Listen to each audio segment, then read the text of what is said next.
This is a little bit of a, I think you pronounce that Bauer. I purchased a impact drill. Sorry, it's not an impact drill. It's a,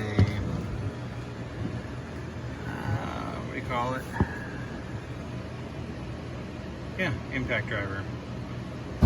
There's another name for it, but can't remember what it was. Anyways, this one I bought for $98. Come with the bag, the drill, the battery, and the charger. Rapid. This slides onto here. Has, you barely touch the power, the lights light up, and then they kind of fade out when you're, I don't know if that's to help your eyes adjust in the dark, or I don't know what that's for, but it is a refurbished model. That's why they put these 3 X's on there.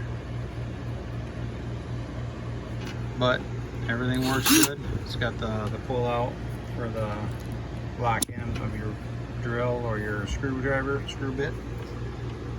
Reverse, it does have variable speed.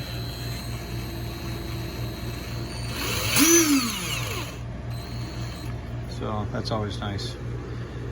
For 98 bucks, it's not bad. It's in good shape. It is, like I said, it's refurbished, but I can handle that. It's better than spending $200 on the unit that I wanted. So this one will work. It'll be much better than the drill I have. Maybe I'll do a little review later of after using it a couple months. But I've had one of these before. The weight is probably almost 5 pounds. It's pretty heavy, but I don't know if that's an indication of being built well or just heavy. So thanks for watching. Remember, and subscribe.